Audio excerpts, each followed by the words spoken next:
How's it going, guys? My name's Wilson. Some of the best defensive players in NBA history are also all-time greats. Guys like Hakeem Olajuwon, Bill Russell, Tim Duncan, and Michael Jordan all won multiple championships and made at least 10 All-Star teams. Some of the best defensive players in 2020, guys like Anthony Davis, Rudy Gobert, and Giannis all made the All-Star team. Marcus Smart made defensive first team in 2019, but might never get the opportunity to make an All-Star roster. He might make this list 15 years from now. With that said, here are 15 of the best defensive players all time to never become an NBA All-Star.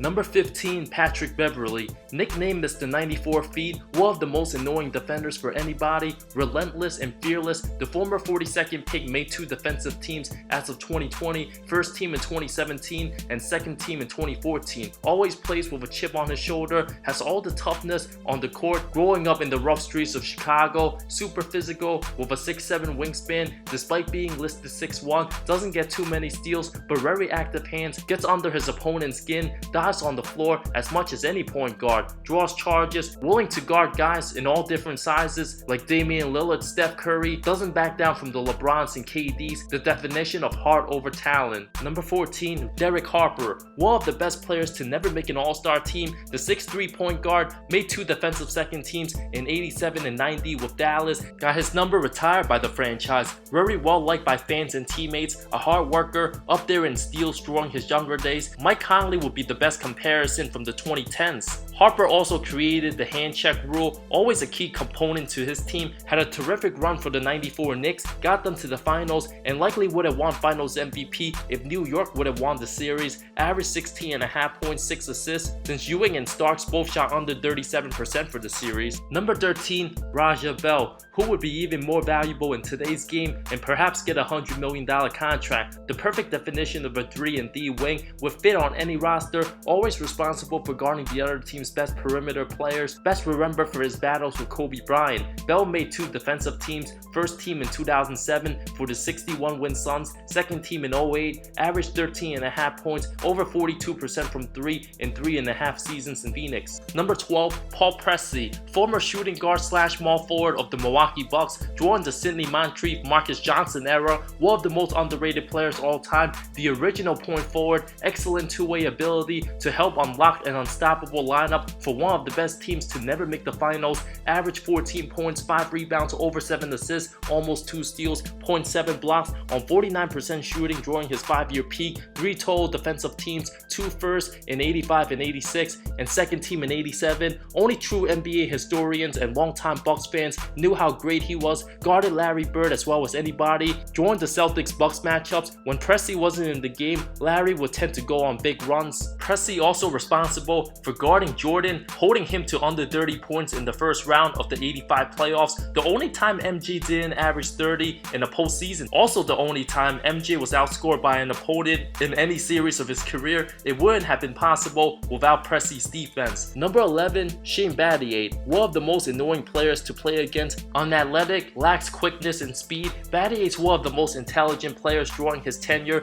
maximized all his skills over the span of 11 seasons, extremely valuable whether he was with Memphis, Houston, or Miami, a perfect 3-and-D guy, made himself super relevant before retirement, nailing clutch jumpers for the Miami Heat, amazing footwork, goes chest to chest with players without fouling, one of the best at drawing charges, contained young KD and prime Melo at times, made defensive second team in 08 and 09. It's an absolute travesty. Given his value, Battier only made $56 million for his career, a full decade ahead of his time. Battier would receive a 5-year, $100 million deal in today's NBA without question. Daryl Morey made the ballsiest decision as GM, traded high scorer Rudy Gay for Battier, who was extremely successful for the 50-plus win Rockets despite the injuries to T-Mac and Yao at 6'8", 220. After leaving Houston, Battier helped the AC Grizzlies win its first ever playoff series, upsetting the first place Spurs, went 6 of 8 from 3 in Game 7 of the 2013 finals. The ultimate teammate, just a positive locker room presence, a leader, made the most of his career with his lack of athleticism. Number 10, PJ Brown, a very solid career as a power forward / center. The 6'11" big man made 3 defensive second teams in 97, 99, and 01. In an era of peak defense, tends to get overshadowed by teammate Alonzo Mourning, a better defender. Brown flourished nicely under Pat Riley after signing with the Heat. Never chased stats, defense came first, scoring second, averaged around a steal and a block for his career. His numbers don't show his presence, never afraid of altercations, most remembered for flipping Charlie Ward in Game 5 of the 97 semifinals, WWE style, retired as a champion with the 08 Celtics. Number 9, Tayshaun Prince, the only Pistons starter from the 06 team to not make the All-Star team, made 4 all-defensive second teams between 2005 to 2008. Looking at his numbers, one would have no idea how great he was on the other end. At 6'9", a 7'2" wingspan, Prince moved like a guard, matched up with the opposing team's best perimeter players every night, had the most insane block in the 04 conference finals on Reggie Miller, the most crucial play for Detroit that season before LeBron's chase down happened in 2016. Prince also made a name for himself in the 04 finals, held Kobe to 38% shooting, 4 of 11 in Game 3. Tayshaun, never the most talented player on the court, had a lot of heart. One of those players you have to watch to know how great he was. Number 8, Serge Ibaka, one of the best interior defenders. His Thunder years, a fierce shot blocker coming into the league, made his mark as a rookie in the 2010 playoffs against the Lakers, led the league in blocks twice in 2012 and 2013, 3 straight defensive first teams from 2012 to 2014. An athletic freak, didn't have much offense his first couple seasons,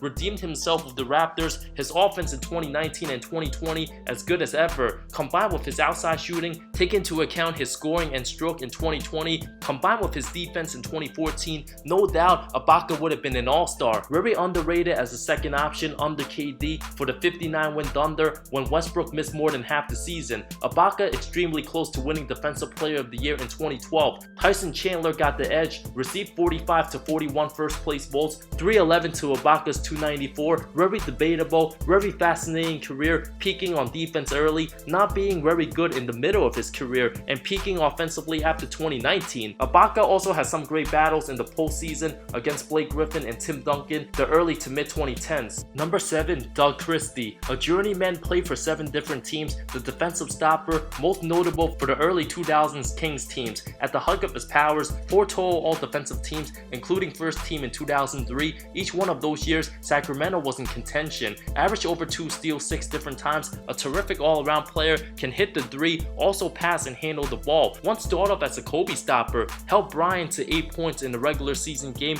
April 2004, but more often got torched by Kobe, giving Christie more recognition. Guarded 1-3, has great instincts, picking the passing lanes, underratedly athletic. Nobody on Sacramento besides the 6'6" guard was known for their defense. The other 4 starters, great offensive players. Christie took pride each and every night, having the toughest defensive assignments, led the Kings to the 2nd best defensive rating in 03. Also spent 5 seasons with the Raptors before Sacramento, one of the most underrated players in Toronto history. Number 6, Quinn Buckner, now known for his commentary with the Indiana Pacers. The 6'3" point guard spent 10 seasons in the league, 6 with the Bucks, 3 with Boston, and 1 with Indy. Averaged over 2 steals 5 different times, 4 defensive second teams, established a reputation as a solid, dependable player with impeccable fundamentals, not flashy, came off the bench for the 84 Celtics team. Number 5, Marcus Camby, a terrific player, played for 6 different teams, most notable for the Knicks and Nuggets, a solid 17-year career. The 6'11" center was one of the best rim protectors in his prime,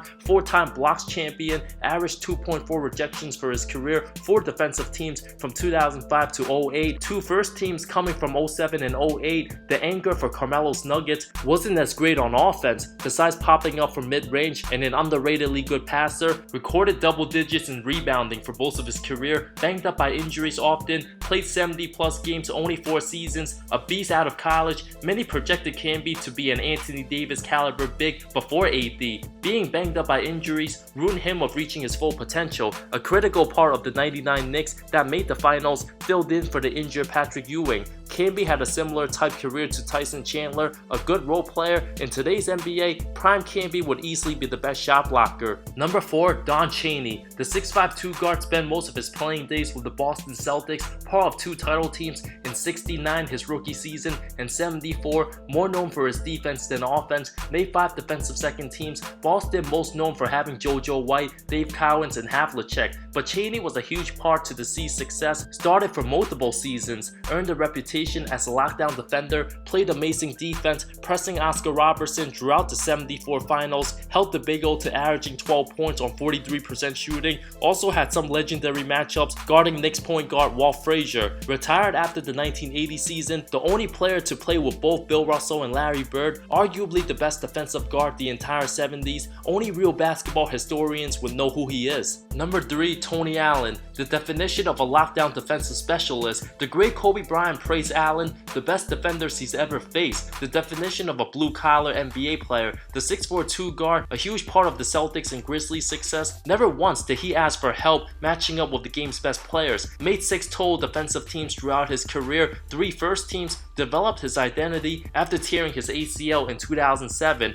guarded Paul Pierce a lot in practice, along with seeing the work ethics of Ray Allen and Kevin Garnett, guarded LeBron and Kobe in both the 08 and 2010 playoffs, extremely active, made all the hustle plays. Every time there was an intense look on his face, you knew the other team was screwed mentally. Allen immediately found success signing with the Grit and Grind Grizzlies in the 2010-11 season, developed the winning culture, earned the nickname the Grind Father. The 6'4" Allen held his ground at times, guarding Kevin Durant, has a 6'9" wingspan, takes as much pride as anybody, guarding guys, always aware, only finished top 4 in DPOY in 2011, since he never averaged over 27 minutes a game, also because he had other great defenders on his team, took away some of his votes. Number 2, Bruce Bowen. A huge part of the 2000 Spurs success, spent time with Miami and Boston before San Antonio, along with the great Tim Duncan. San Antonio, a defensive powerhouse, one of the best defenders for his era, guarded superstars like Kobe, T-Mac, and Ray Allen, even Dirk Nowitzki at times. Also considered a dirty player by some, had some dirty moments. The NBA implemented a rule for allowing shooters to land because of his antics. All he had to do on offense was hit corner threes,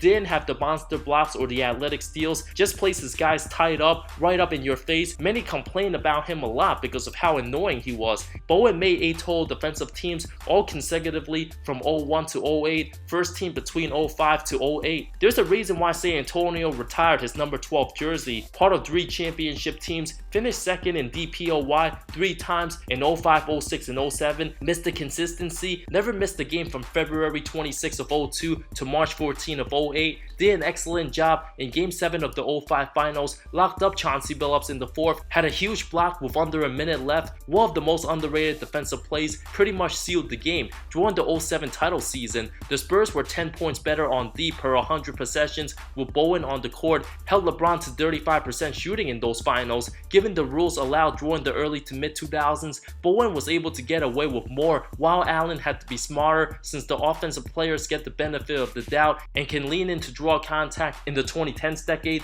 Between Allen and Bowen, very close case on who's the better defender. Allen way cleaner and didn't try to hurt his opponents, perhaps the better lockdown guy, but I rank Bowen slightly ahead of Allen since he's played around 30 minutes a game every season during San Antonio's contention, while Allen couldn't get too many minutes since his offense was below average and couldn't shoot. Bowen makes a bigger impact being on the court longer. Number 1, Michael Cooper. Showtime would not have won 5 titles during the 80s if it wasn't for Coop, one of the best players to never make an all-star team. The 6'5" shooting guard made 8 total defensive teams, all between 81 to 88, 5 first teams. Every season he made first team. The Lakers went to the finals, guarded greats like Julius Erving, Larry Bird, and George Gervin. Bird even referred to Cooper as the best defenders he's ever faced, held Larry to 46% shooting. In the 3 finals Boston and LA matched up, deservingly won Defensive Player of the Year in '87. Many times his defense led to easy opportunities on the break, led by Magic Johnson's passing, allowed his team for easy buckets, doing the dirty work, had timely blocks, often fought through multiple screens.